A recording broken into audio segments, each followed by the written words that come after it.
Now look, we're going to have our differences, and there are things that we're going to disagree on. And I think it's important that we hear, even if we're in the same room right now. And that's why we brought 2 microphones today. I'm going to speak for just a little bit, then we're going to turn the microphone over to you so that I can listen. The only hope I have of serving this community as governor is to show up and listen to you. What's on your mind. First visit to Bowie. You in the past, neighbors across. We start something that brings to any woman who has ever been willing to put the States of America,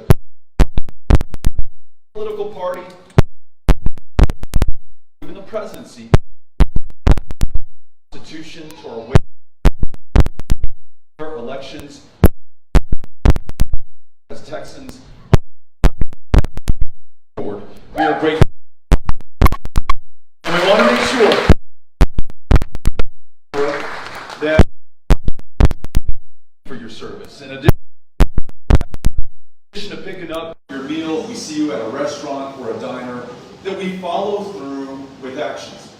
In this great state, the greatest in the union, if you ask me, a $2 trillion gross domestic product, the 9th largest economy on planet Earth, tonight there will be veterans by the hundreds who will be sleeping on the sides of roads, underneath bridges, in public parks, because we have not found, not the resources because we have them, but the political will to do right by them. What if we spared no expense, we're willing to lift any burden to make sure that every single veteran is housed, has a roof over their head, and can move forward in their lives? Amen!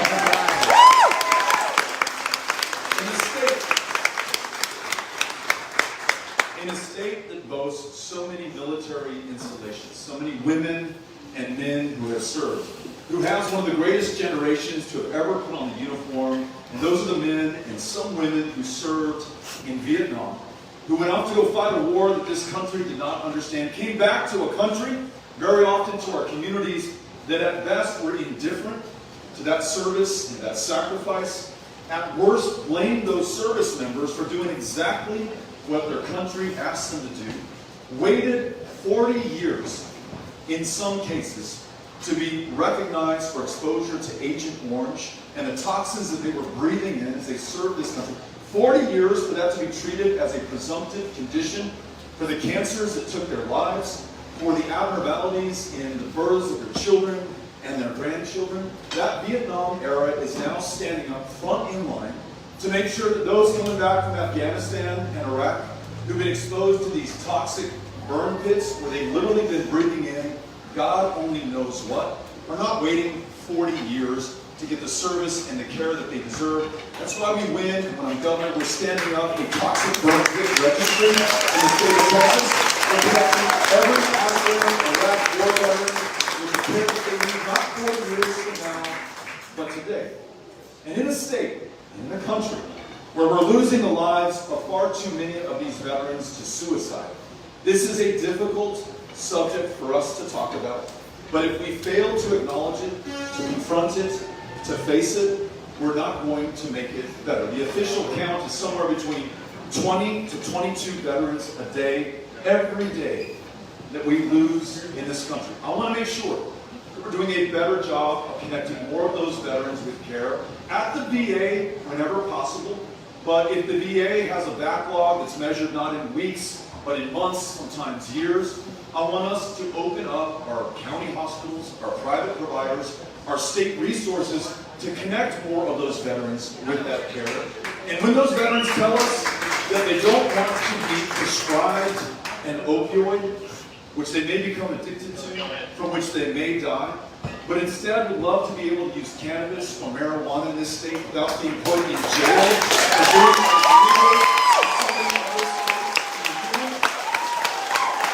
I want to make sure that we do the right thing and make marijuana legal in the state of Texas. Expunge the arrest records for people who serve time,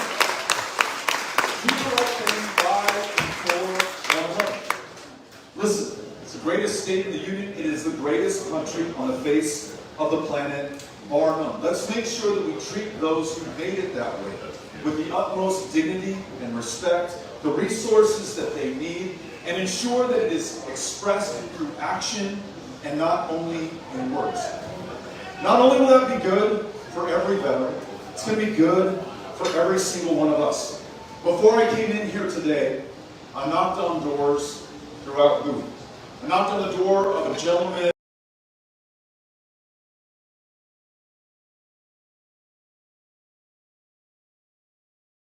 who said, I'd love to come to your meeting today, but I have an adult disabled son who has severe intellectual disabilities. And it's just hard for me to leave him here. It'd be hard for me to come out to this meeting with him.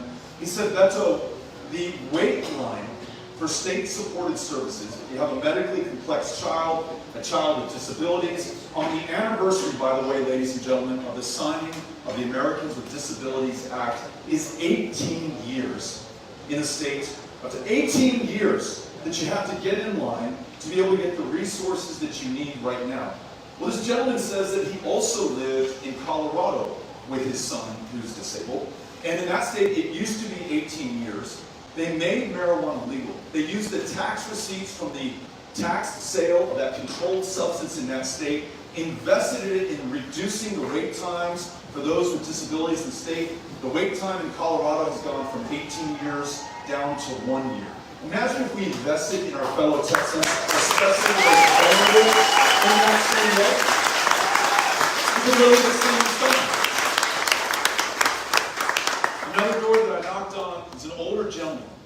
And he said, my number one issue, Beto, is the fact that at the beginning of this pandemic, the hospital in this community closed down. And it means something to me, it means something to my wife, and he said, I'll tell you a very personal story. She had a stroke just after that hospital closed down, and she had to be airlifted in a helicopter, I think to Decatur or to some other community. And he said that could have been life or death for her. Luckily, she lived through that. We are grateful for it. Thank God for the care that she received in Decatur. But I should be able to get that here at home. Now, I understand from listening to you that maybe that hospital will reopen sometime this year, maybe in the next 4 or 5 months, maybe early in 2023. We certainly hope so. But we should be able to do better than just hope. Texas today, because of drug habit, is losing out on $10 billion a year of Medicaid expansion money. These are your dollars, by the way, that you pay in to the federal government in the form of federal income taxes that are not coming back to this community right now to keep this hospital open. 24 hospitals in rural Texas have closed down just over the last decade. For most of that time, he was the governor of the state of Texas. For all of that time, he was in statewide elected office, lifted not a finger for a single one of us. You know what the result is? We're the least insured state in the United States of America. More kids are dying of diabetes in Texas than in any other state. We're 51st in the nation in the ability to see a mental health care provider. That means our county jails, just like here in Montague County, are the largest provider of mental health care services in this state today. Too many people with schizophrenia, bipolar disorder, clinical depression, literally trying to get arrested on purpose to be taken to a county jail, the one place they are hopeful that they will be afforded any mental health care at all. It's immoral, it's unconscionable, it's unacceptable to me. I bet it's unacceptable to you, but we can solve that. We just have to take yes for an answer. As governor, I will expand the Medicaid in the state of Texas. We make $2 billion down in communities like this one. Reopen these hospitals, connect more people with care. And the kicker is, we're going to be able to bring down your property taxes. Because right now, when that person who is not eligible for Medicaid, because we haven't expanded it, whose suffering finally becomes too much to bear and takes themselves to the local hospital, gets that care, the outcomes are not going to be as good as they would have been otherwise. The care is going to be exponentially more expensive to provide because it's now more complex and complicated. And because they don't have a dime to their names and they're not insured, the bill gets passed to you, gets passed to me, gets passed to all of us in the form of higher property taxes. Expanding Medicaid will also reduce our property taxes. The best way that we can control Greg Abbott's rising inflation in the state of Texas. That's why together we've got to get this done. You all with me on this?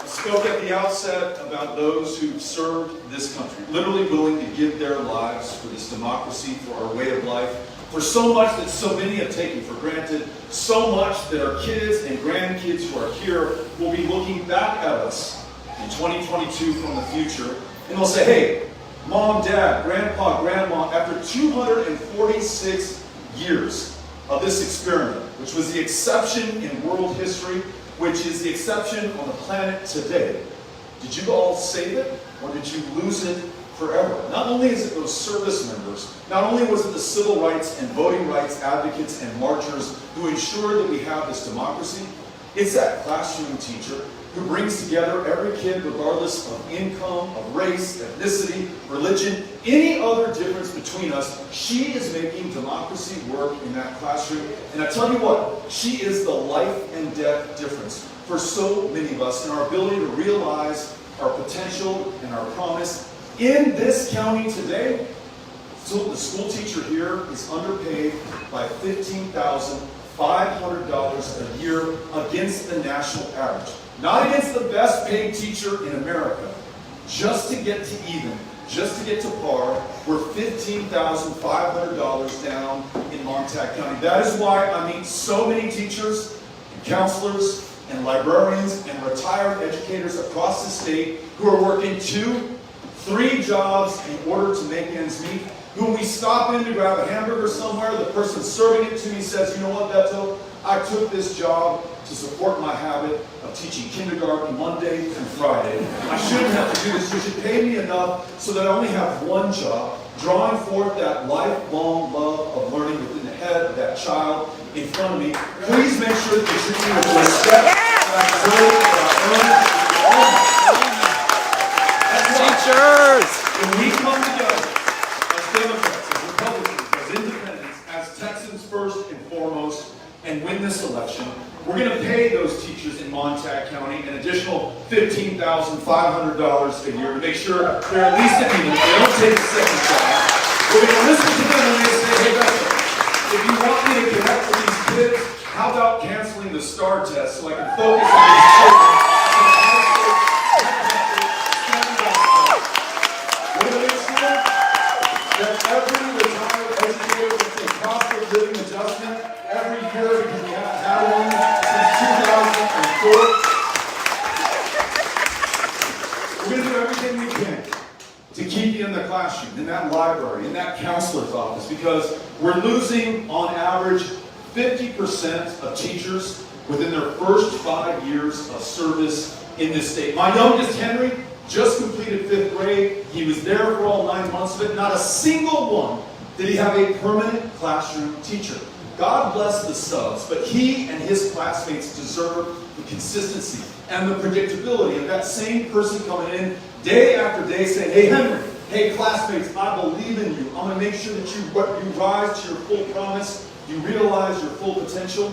That is more often than not the rule and not the exception across the state of Texas. So hear me right now. Teachers, educators, I've got your back. I'm going to fight for you. I'm going to make sure that we treat you with the respect that you deserve.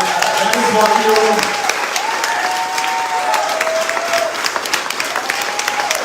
One of the last things that I want to tell you before I have a chance to take your questions. As I have been traveling through rural Texas over these last 5 years, and even just over this week in communities like Pecos and Quanah and Pampa, and even when we're in Amarillo and Midland and Lubbock, and folks are coming in from surrounding counties, what I'm hearing time and again is that our current government and our current governor is sleeping on these communities. He's taking you for granted. He thinks he's got your votes in the bank so far. I mean, you tell me if I'm wrong, but I don't know the last time he showed up here for a town hall meeting, took your questions, fought for your votes, tried to earn his position of public trust. And you know who pays the price at the end of the day? It's you. You're not getting the resources invested in your communities that you deserve. My Toyota Tundra can tell you a story about every pothole that I've driven over in my late 30s community. TechStop is sitting on $8 billion right now. TechStop has $8 billion in the bank. Why aren't those $8 billion being spent in your community to make it more competitive for young people, for jobs, for investment, for capital? Why are we not investing in rural broadband internet so more people can get online?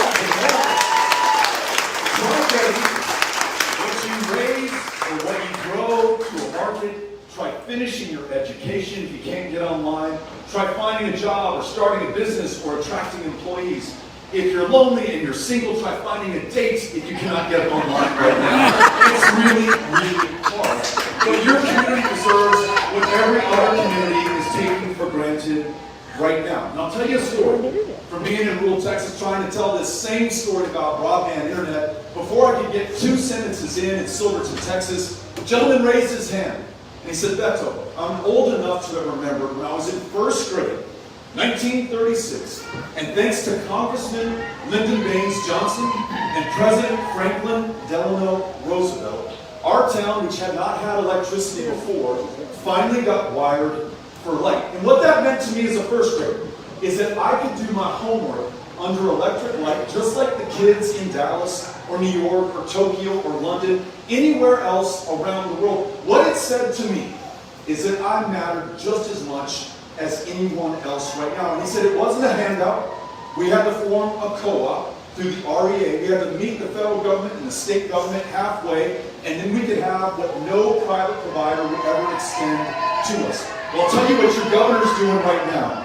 He has vetoed the Universal Service Fund, which is the next step of the REA. The USF is what subsidizes rural telephone and internet bills in this community and every part of rural Texas. As a result, your internet, your telephone bills have gone up anywhere from $25 to $100 a month. When you add to that the $20 billion increase in property taxes since Abbott took office, when you add to that the fact that this guy who could not keep the lights on when the temperature dropped last February in the energy capital of the world has jacked your electricity bills by $45 a month. Greg Abbott, the governor of Texas, is the single greatest driver of inflation in our lives right now. We need a governor who's not going to look out for the corporations, the big dollar donors. He's going to look out for every single person in every single community, no matter how big city, no matter how rural county. All of us count for the same in Texas when we win this election. We're bringing property taxes down. We're bringing utility bills down. We are refining universal service funds for internet and telephone bills down. And we are wiring your community for speed so that you can get online without even having to think about it. That's what happens when we show up and fight for one another. Listen, I know the numbers. I know the probability. I know the odds. But as Han Solo said in Star Wars, never tell us the odds, right? What I know that's more important than any of that is you and all of us and our kids and the generations that follow that are counting on us at this defining, decisive moment of truth. Chances are, I'm going to take a big leap here, that we're not going to win Montague County in November. Maybe we crack 20%, I don't know. I'm a dreamer. What does matter is that we show up for one another. Because when we win in November, I'll be your governor. I'll be the governor for everyone who voted for Greg Abbott as well. I want to make sure that I serve everybody equally, ready to hit the ground running. And when Democrats fail to show up in counties like Montague, then the Republican representatives and governor can take you for granted. They don't have to show up either. There's no contest, there's no fight, there's no trying to earn your vote. Ladies and gentlemen, I am trying to earn your vote. I'm also trying to earn your time and effort. Because over these next 3.5 months, we have the opportunity, each and every single one of us, to talk to, more importantly, to listen to our fellow Texans about what's most important to them, just as I did in your community earlier today. There are a couple of folks who are wearing these yellow vests. They will sign you up to volunteer, to knock on doors, to make phone calls, to even write letters. Imagine getting an artifact from another human being written in their own hand today in 2022. Makes a difference. Imagine a complete stranger knocking on your door and talking about the quality of our schools, the condition of our roads, the skyrocketing inflation under Greg Abbott, giving them a reason to vote in this next election.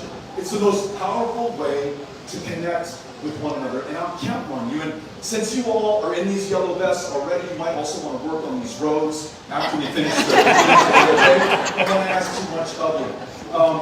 But this is a campaign by and for all of us.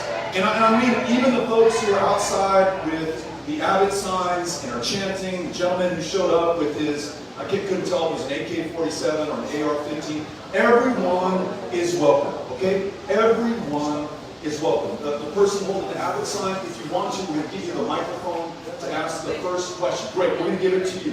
Wait, I'm going to give you the microphone so we can all hear you. Closing thought. Folks are going to ask you, who weren't able to join us today, I know that you went out and saw that token. What's this guy about? And I want you to share with them what I just shared with you. He's for world-class public schools by getting behind our public school educators. He's for investment in the infrastructure in our communities. He's for bringing down inflation in the state of Texas. He's for expanding Medicaid so we can make sure that this hospital reopens sooner rather than later. He wants to make sure that the best jobs in America are found in Texas, and not just in some cities in Texas, but in every part of Texas. Imagine that as your governor and contrast it with what you have today. Someone who wants to tell you who we're supposed to be afraid of, who we're supposed to hate, whose rights we're going to take away next. Right now in Texas, women cannot make their own decisions about their own body, decide their own future. When we want every woman to make her own decisions about her own body and her own future. In Texas right now, we have statewide leaders who are threatening to do away with marriage equality and may even follow Justice Clarence Thomas's lead in putting contraception on the chopping block as well as same-sex intimacy. In our Texas, love who you want to love, be who you are.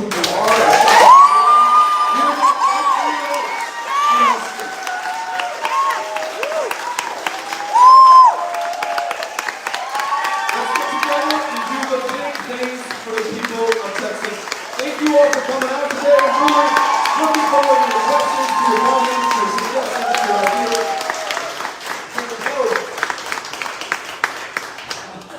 You're good. Cynthia Cano's right here, white t-shirt, black cap. She's going to take the microphone to the Abbott supporter first. Ma'am, we welcome your question. Thank you for being here. We're going to try to get as many voices and comments into the conversation as possible. Please. Okay, my first question, you talked about teacher salaries. I'm a retired teacher, I'm a principal. I subbed last year. I'll be teaching GED the next fall, and I believe it. But talk about the salaries. Right now, salaries are governed by the school boards. What is your solution? It's a great question. First of all, thank you for your service as a principal, as a sub, as an educator. I love you. And this is an excellent question. The question was, right now, salaries are governed by our school boards. And these trustees who didn't do it for the money or the fame or the glory, because they don't get a single dime from us in salary. They do this freely of their own volition, and they get a lot of grief for doing that. They're charged with setting the tax rate. And as you all know from paying your taxes after getting this last appraisal, your school board sets the highest, gets the most money from the community. Far more typically than the county, than the city, than any other property taxing entity. We force these trustees to decide whether they're going to ask more from you as a homeowner or a renter and maybe price you out of this community, or pay those educators more. They're in an impossible situation. It doesn't have to be this way. As governor, I'm going to work with Republicans who have proposed bills that will up the state's share of education spending. Right now, the ratio is property taxpayer pays 60% of the bill. The state of Texas pays 40%. In the good old days, it was 50-50. Representative Guerin, a Republican from North Texas, has proposed returning to the 50-50 ratio. I will sign that bill into law. State resources coming in to fund public education, including teacher salaries. Thank you for asking the question.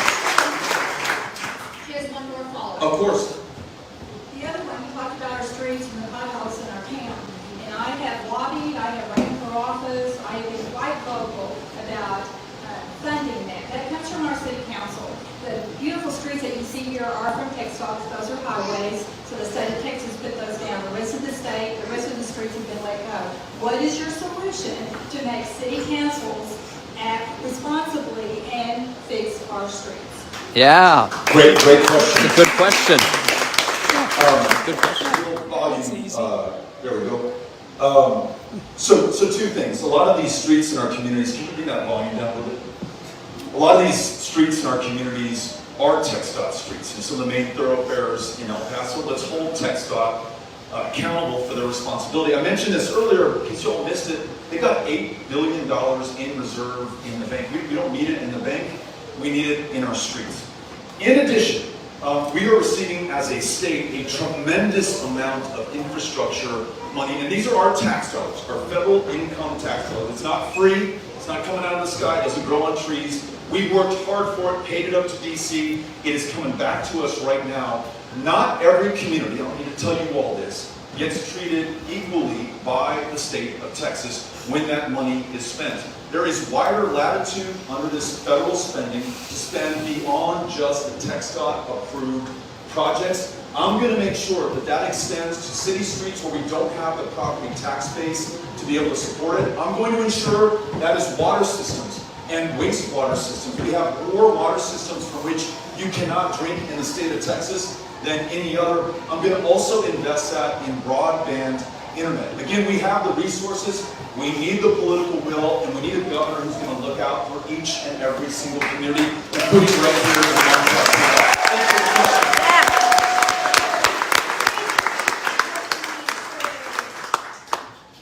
All right, Cynthia. Squeeze my way in. You can just throw that microphone and catch it.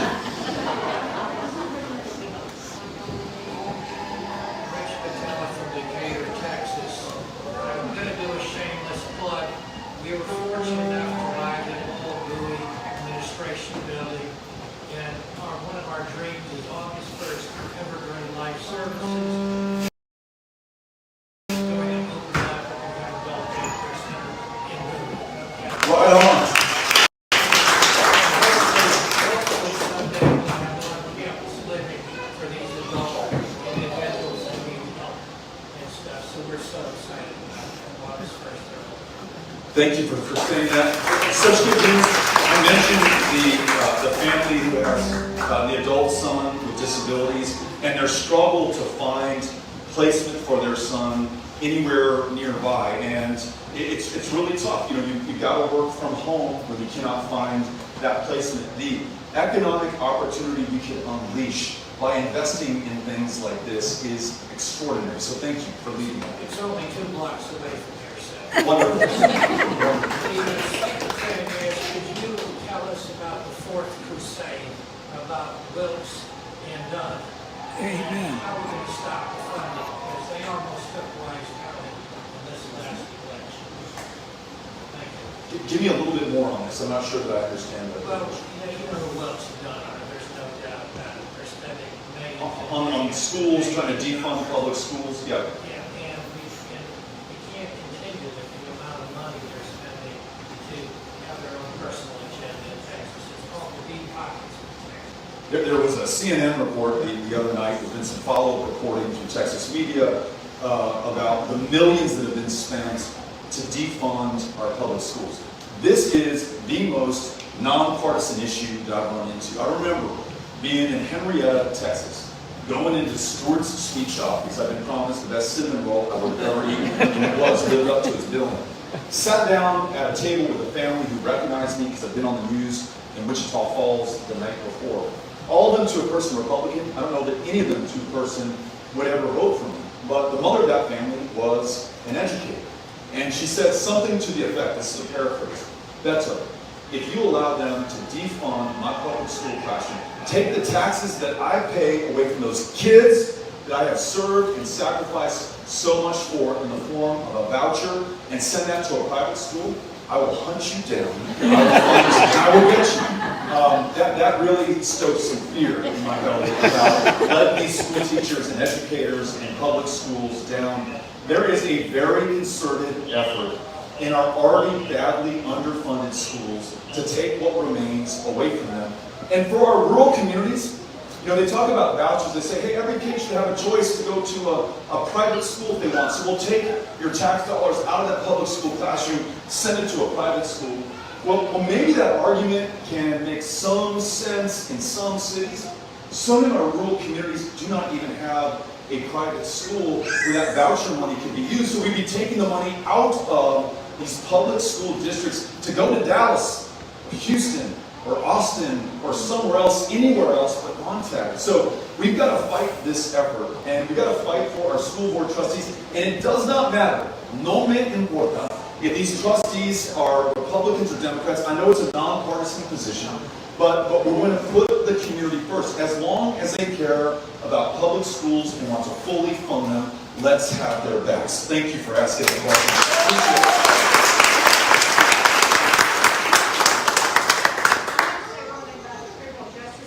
Appreciate it. I'm really proud of it. But I wanted to ask you, what are your views on the border right now? We need to have a legal, orderly, safe way for people to come to, can you turn this one down?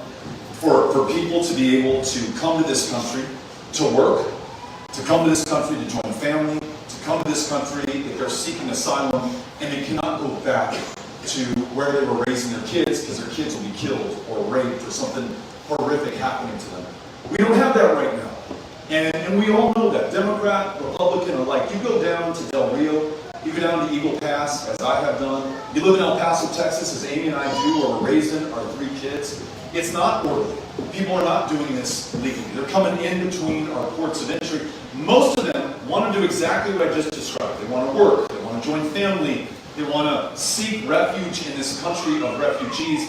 But there are some who want to traffic illegal drugs like fentanyl, which will kill our fellow Texans. There are some who want to traffic in human beings, and we must remain vigilant against that. That's why we need solutions and not stunts at our border. Right now, you've got a governor who will do everything in his power to demagogue and make you afraid of these immigrants coming in, telling you to defend yourselves, to take matters into your own hands. That's a direct quote from Greg Abbott on the eve of the El Paso shooting, where a guy drove from North Texas to my hometown, slaughtered 23 people, saying he came to repel the invasion of Hispanics who are coming to take over this state. Instead of that, how about a Texas-based guest worker program? If you want to come to this country and earn money, and you want to work in the cotton gin in Roscoe, 46 jobs in that gin. Not a single person born in Roscoe, born in Sweetwater, born in the United States of America wants to work a single one of them. I talked to the manager there. The only people who are up for the job are those who come here for the privilege of producing the fiber that we all depend on and we're wearing on our backs right now. There's got to be a legal way to connect them with that. That gin owner, Republican as they come. The Lomisa cotton grower that I met, also very Republican. I'll never leave his vote. Doesn't matter. What he told me was so important. Same deal. Beto, I need a legal immigration system so that I can keep this going. If I can't, I'm selling this. It's going to get subdivided. I won't be able to pass it on to my kids and my grandkids. Please make sure that we do the right thing. So as governor, we're going to do the right thing, working with Republicans, Democrats alike, to set up a Texas-based guest worker program. We're also going to do everything we can to lead this nation to do the right thing in reforming our immigration laws for the first time since Ronald Reagan was the President of the United States of America. We're going to say, listen, in Mexico right now, you want to join your family, it's a 20-year wait to get in the back of the line and do this the right way. We're going to make sure that we lift these caps per country, and if you want to come here to do better for yourself, and more importantly, do better for all of us, we're going to make sure that it is a very safe, legal, easy, orderly process to be able to come here. So there's no incentive to jump that line or jump in between ports of entry. When we do that, when we take care of 99% of the people who are trying to come here to work, to join family, to seek asylum, we can focus on the fewer than 1% who want to traffic things in here that are going to harm us. We will be so much more effective in saving the lives of our fellow Texans and keeping this state safe. Thank you for asking the question. Appreciate it.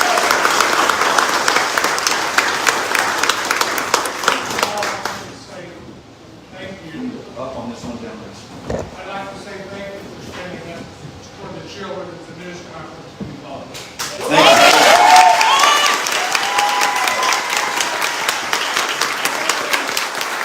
Following the recent Supreme Court decision overturning the New York gun law, what do you propose to ban weapons of war that I don't think the Second Amendment includes? Thanks for asking the question. You know, I mentioned at the outset, there are things we're going to agree on, there are things that we're going to disagree on. That's the beauty and the nature of a democracy. The goal is to make progress, to take action, to find some consensus, to be able to move forward. On the Second Amendment, we all believe in it, we all want to defend it. Most of us, but not all of us, agree that the Second Amendment is not unlimited, right? Justice Scalia, one of the most conservative jurists to ever sit on the highest court in the land, said that in his Heller decision. Said, listen, we should be able to have the individual right to own firearms. That cannot be abridged, but it can't be any kind of firearm for any kind of person. We've always decided as a country that we'll draw a line somewhere. In the 1930s, when there was a problem with people using automatic machine guns to slaughter each other on our streets, we as a country made it nearly impossible to own an automatic machine gun. How many school shootings have you heard about with fully automatic machine guns? It's been zero since the 1930s. There's a reason why. It's also why you can't have a grenade launcher on the streets here in Bowie, because we just decided that's too much firepower for any one person to hold. The Second Amendment is not unlimited. I happen to believe, given the fact that in Uvalde now more than 2 months ago, those 19 kids were shot at point-blank range with a weapon that was originally designed for use in war. I was listening to somebody who studied the history of this, and she said when the AR-15 was first designed and engineered and sold to the United States military, the intention was that you would be able to penetrate an enemy's helmet at 500 yards and kill them. What we know is that that high-impact, high-velocity round, when it meets the head of a child or any of us at close range, liquefies everything inside. Your arteries, your soft tissue, your organs, you bleed to death before we can get to you and save your life. That's what it's supposed to do. That's why I think it belongs on a battlefield. That's why I don't think we should have AR-15s or AK-47s in our community. Just my point of view. But I mentioned the goal here is to make progress, and not only to stand on principle. I owe you exactly how I feel on this issue. I owe you the truth. I owe you my vision for a safer Texas. But I also, more importantly, owe you progress and action. And more than anyone, I owe those parents in Uvalde who to a person have asked me to make sure that their kids did not die in vain, that no other family has to go through what they are going through today and every day for the rest of their lives. We owe them action. So here are some areas where I've heard my fellow Texans, gun owners, non-gun owners, Republicans, Democrats, be able to find some common ground. What if we raise the age of purchase of an AR-15 to AK-47 to 21 from 18 years old right now? I'm citizen rights. What if we have a universal background check in Texas? When someone says, well, Beto, we already have a universal background check. I say, we have a selective background check. You go into a gun store, you'll go through a background check. You want to buy from a private seller, no background check, and it is perfectly legal, although not okay, in the state of Texas. The shooter in Midland, Odessa, who took 8 lives, went into a gun store, was refused because he couldn't pass the background check. They worked. But because we didn't have a universal background check, bought from a private seller, used that AR-15 against the people in his community, taking 8 lives, almost taking the life of a baby girl who was shot in the face. Miraculously, she survived that. No one should have gone through that. Universal background checks could have saved lives. Here's another idea, a red flag law. What that means is that if you have a firearm and you're threatening to shoot yourself, to shoot your wife, to go into school and shoot your classmates, we can intervene through a due process before it is too late, and return that firearm to the home once all legitimate concerns have been satisfied. That shooter who came to El Paso and killed 23 people, when he ordered that AK-47, his mom called the Allen Police Department and said, something's not right here. I don't know what my son needs with this much firepower. She may have also shared other concerns about his state of mind. Because we do not have a red flag law, the police said, sorry ma'am, you're on your own. We might have prevented that shooting. The Uvalde shooter was sending signs in every direction so bad that some of his friends called him the school shooter before he took that AR-15 into that school and shot the kids who attended that school. So red flag laws, raising the minimum age of purchase, universal background checks, they will not stop every instance of gun violence. Let us anticipate that argument from the other side. But they will stop more of them, save more lives, reduce the suffering of these parents who are going through, literally, we can only imagine what right now. We as Texans can defend the Second Amendment and do a better job of protecting the lives of the people in our lives. Thank you so much for asking. Next time.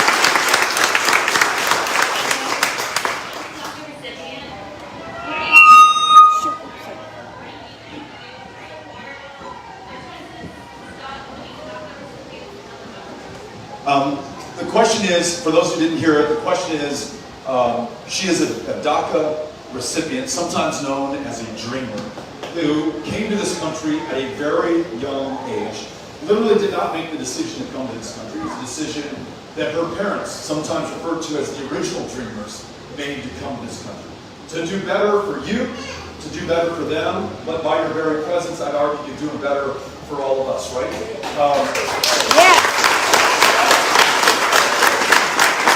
And that's something that we have to say loud and clear to the rest of the state, especially when we have a governor who's going to vilify and demagogue immigrants who are in our communities. My hometown of El Paso, a quarter of those with whom I live were born somewhere else. And I love the fact that they chose us. They planted their flag in El Paso, Texas. We are one of, if not the safest cities in the United States of America, not in spite, but because those immigrants live in my community. So, what if we had a path for you to gain full citizenship? You're already killing it right now in everything that you're doing. Imagine if you had no more obstacles in your way, pursuing higher education, pursuing a great job with a union, pursuing the ability to get financing to start a business, to hire more people in this community, and grow the economy of Montague County.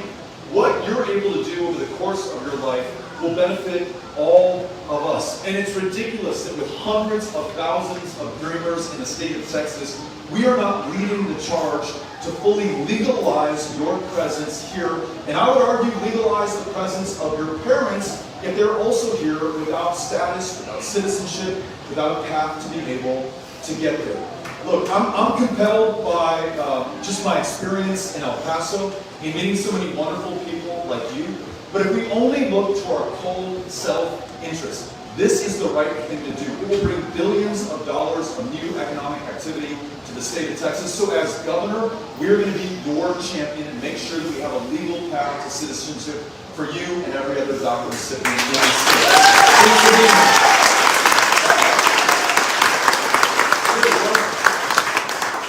We're trying to make sure it's up. Good.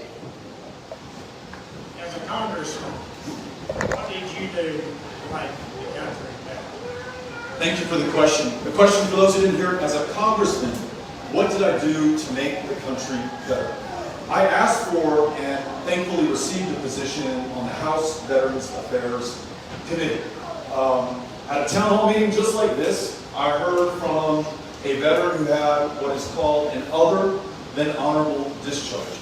What he told me is that in addition to the god-awful suicide rate amongst the general veterans population, those who have an other than honorable discharge were taking their lives at twice the rate. That's because the status of their discharge precluded them from being able to go into the VA and be treated for the traumatic brain injury, the post-traumatic stress disorder, the military sexual trauma that they returned to this country with after service. So I wrote a bill called the Honor Our Commitment Act to make sure they could get into the VA. I was a Democrat in a Republican majority institution. So it was going to be hard to get that passed unless I could find Republican support.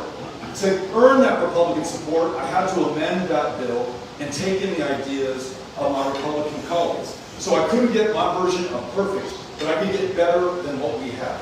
Mike Kaufman, the Republican colleague with whom I worked on that bill, and I made our case on the floor of the House of Representatives, just like we're doing right here today. And we said, listen, is it going to cost us more to support our veterans? Yes, but we should pay any price given what they have done for us. Should there be a consequence for the status of their discharge? And the answer is yes, but it cannot be their lives. We got that bill passed 435 to 0 in the House. We got it passed in the Senate. Donald J. Trump, the man with whom I agree on almost nothing, signed that bill into law, and we improved access for mental health care for veterans in Texas and across the country.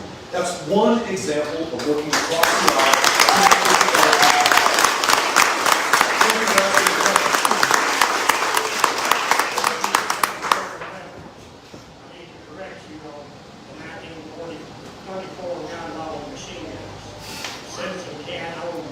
That's right. You didn't mention that. Yeah, but let me clarify. Gentleman said that 1934 law around machine guns, it did not ban them. It made it prohibitively expensive for most people to own one. There's a lot of licensing, a lot of background checks, a lot through the tax code that you have to go through in order to have that. So thank you for clarifying that point. Thank you for coming with it. Thank you, sir.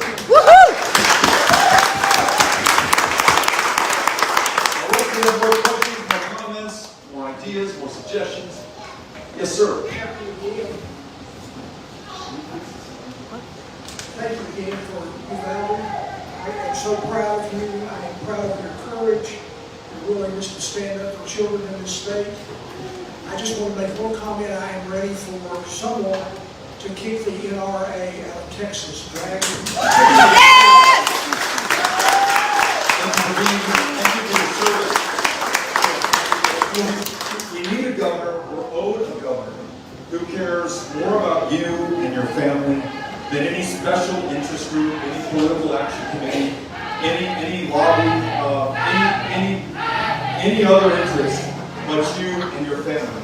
For the governor to have addressed the NRA convention 3 days after the Uvalde shooting, for him not to have attended a single funeral, for these families that I'm reaching out and talking to say they have not heard from him in the 8 weeks since their children were taken from him. For him not to have changed a damn thing in this state before our kids walk into these classrooms. In my case, it is next week.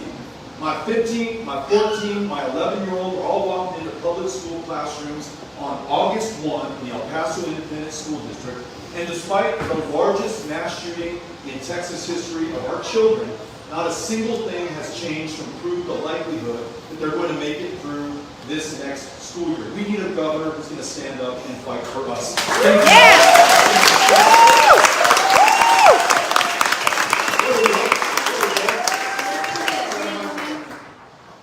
Yes. I have never heard a politician ever discuss one class of people, and that is paralyzed people that didn't get it through the service. There may be a wreck or an accident, and even though we have a governor that's paralyzed, he doesn't seem to do anything for other paralyzed people. And I thought it was very wrong of him to approve away from fence and shower water down at the water and then all the people that are falling on the supply base. But we did have a very wonderful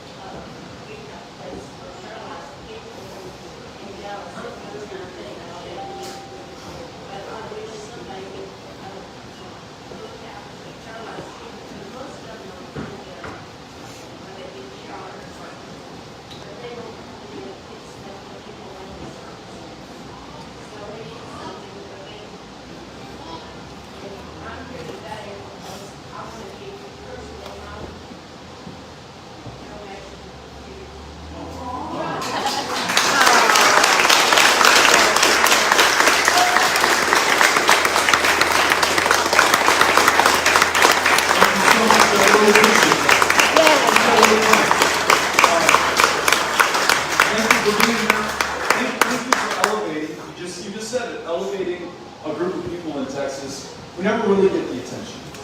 You know, I mentioned serving on the House Veterans Affairs Committee. It was the easiest committee in the House to get on. In my first year, I was like third in seniority on the committee. Now, why is that? It's not because veterans are unimportant, but it's because there are no political action committees connected to veterans. There's no leadership ladder that you can climb out of that committee like you can on energy and commerce or ways and means or the high-profile marquee committees in the House. It's not good for your career. It's not good for your bank account. It just happens to be good for the most important people in our communities. So we were able to do a world of good on that committee, in part because no one else wanted to be there.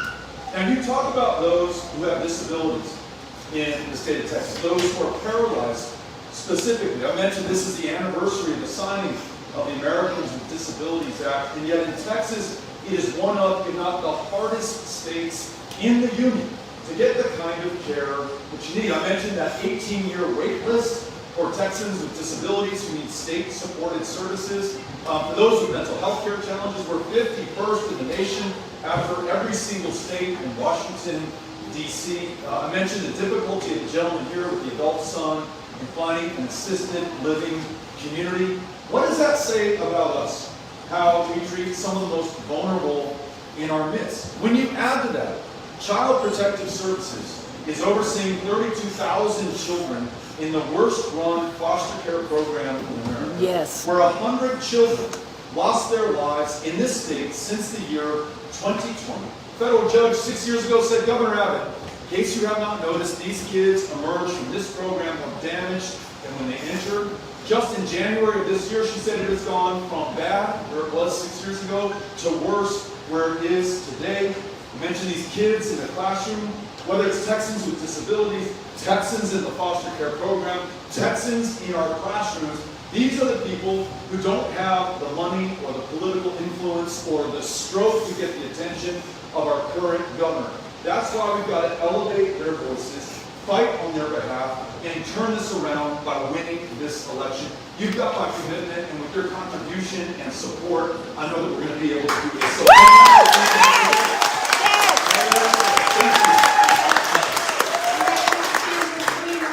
Cynthia says 3 more. Hi, everyone. I cannot thank you enough for being here. It means the world. So I don't really have a question. I just kind of have a statement. When I was in 5th grade, which is, gosh, over 10 years ago, I'm 21 now, there was an active shooter situation on my campus. I went to a private Christian school. And our teacher locked us in, we closed the blinds, we flipped the tables over, and you're just sitting there wondering,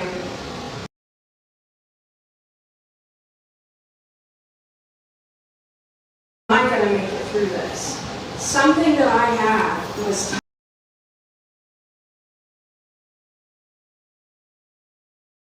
time. How many of those children have time in Uvalde? None. They have no time. Those bullets easily can rip through a door. So I 100% am with you. There is no reason that a civilian needs to have an AR-15 or an AK-47. Yes. We're in Texas. Texas is very proud of their. Now, I think we need to raise that for younger. It's mainly been 18 or 19 years old. So if we raise that age, it's going to help drastically. And I, for one, do not want to see my children walk into a school and think that might be the last time I see them. I want to make sure that they're safe and they're taken care of, and I know with you they will be. My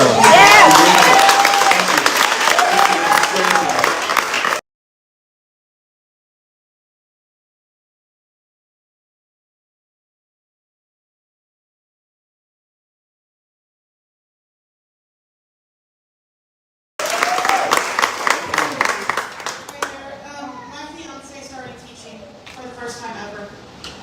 It's really hard because we had a what if discussion if he doesn't come home from work, and that terrifies me because we're high school sweethearts, and looking back on high school, like the worst I had to worry about was bullying, not am I going to make it out of school. We have optimal safe school, just having that end of life discussion before he starts teaching is breaking my heart. And hearing him say, like, I would gladly take a bullet for my kids, that shouldn't have to be, you know, it should be like, oh, I'm going to go out and buy this for my class, I'm going to buy this for my classroom. It's not, how am I going to safely fortify my classroom to basically like a bunker to keep my kids safe. And I just want to know, like, how are you going to keep my fiance safe so I don't have to worry about getting a text message to school you're saying, this is it, I love you, please be safe. I don't want to have to deal with that. Thank you for being here, and Judy, you want to thank your husband for teaching and being willing to go into the classroom at a time that it's so hard for us to retain and to attract educators, not the least of which is the problem of safety and these potentially end-of-life discussions that we're all having. Please tell him that I'm behind him, that I support him. I'll do everything I can. We're hearing from educators, from parents, from kids all over the state. We were in Lubbock a few days ago, and a gentleman, gun owner, conservative, stood up in the meeting and he said, my 9-year-old going into this next school year knows the classroom where he'll be taught. He has these windows in the classroom that are the kind of crank windows that we have on some of our older homes. He knows which cranks are stuck. He knows which cranks still work. He's got his eye on the cranks that still work. That's the window he's going out. He said, I told him, you do not hide under your desk. You don't go into the closet. You don't hope they're not going to shoot you. You get the hell out that window as fast as you can. I met another teacher in San Antonio. She said her 14-year-old daughter asked her, are you going to die for your students like those two teachers in Uvalde did? Or are you going to try to save your life for all of us here at home? Teachers who say they feel guilty because they're chemistry teachers, they've got these big lab tables, they can hide behind them. They say the English teacher, the math teacher, the social studies teacher doesn't have this kind of protection. I feel lucky that I do. These are the most screwed up conversations for us to be having. And we're accepting this as a fake future proportion of our kids. I'm glad that so many of you are so angry about the status quo. There is nothing inherently violent or evil or wrong with us as Texans. We don't want to go out there and shoot each other up or harm each other or take the lives of our fellow children. We have just thus far lacked the political will, and those in the highest positions of power